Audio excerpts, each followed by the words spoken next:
So we've moved from the Western Front and the horrors of trench warfare. Let's look at the Eastern Front. Again, I'm going to hide myself. I think it'll be easier if I just hide myself for the moment on this.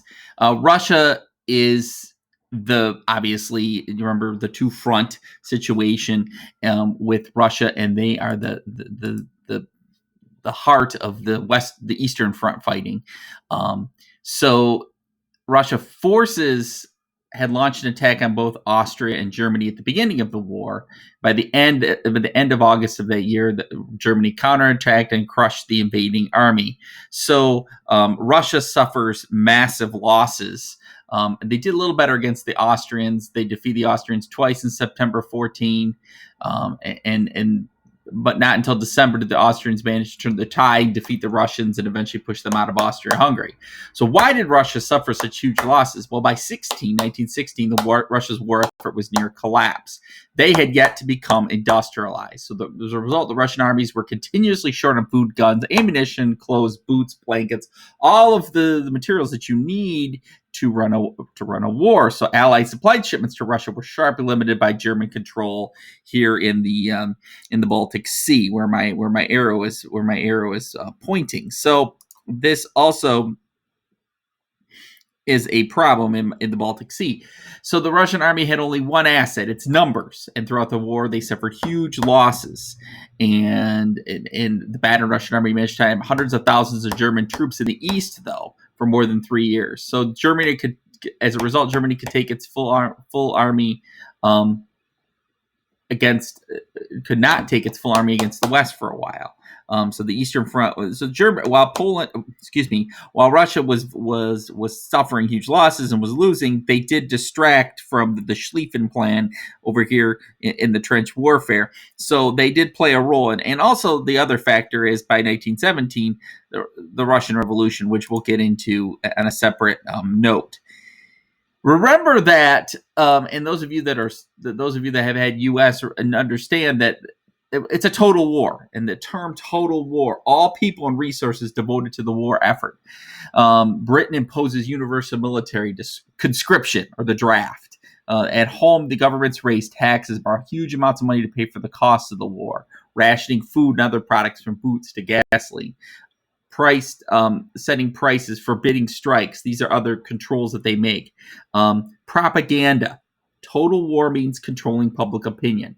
Special board censors the press. Their aim was to keep complete casualty figures and discourage other news from reaching the people. So government censors restricted literature, writings, pictures, arts in the European countries. Both sides waged a propaganda war, spreading ideas for a cause or damage and imposing causes. If you've had U.S. history, you know the propaganda. I wish we could go into propaganda a little more. The other thing about women, total war means that women had to help. Thousands of women replacing men in factories, offices, and shops, and building tanks and munitions, paving streets, running hospitals. This also happens in World War II, but it also happens in World War I as well.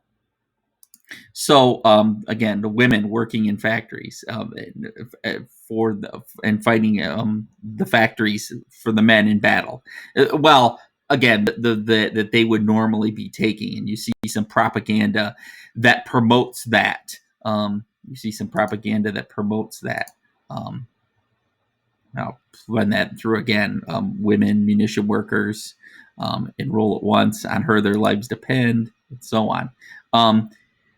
Last, I want to go back to the other one. It's interesting to look at. Oh, I won't this? That's the one I wanted. The Canadian Women Army's Corps. I this is one of the more fascinating pieces of propaganda posters. I like this one. It shows that while the women weren't fighting side by side, the Women's Army Corps did have a role to play, and I like the way the Canadians presented it. World War I in a map. You may be asked to do a map. Remember, it's a global war, and hence world. And you've got the Central Powers, the Central Powers that are more tan, and then the neutral states that are lighter tan. The post-1914 Allies, a lighter green, and then the Entente powers that were um, that would become the Central Powers. So you see, there's a lot more of the Central Powers, the Entente powers, and the then you had the Central Powers, or the Allies would be the Entente powers. So that they ended up becoming the Allied powers post 1914. So all of the green, light green, or dark green are the Central Powers, and then all of the heavy shaded orange are the Central Powers. So you see, there's a lot more of the in land and people, a lot more of the Allied powers, but so they had an advantage there, but a lot of them weren't playing a major role. Like the U.S. doesn't come in until later, and so on. So we'll talk about the U.S. and the Russian Revolution here in the next video.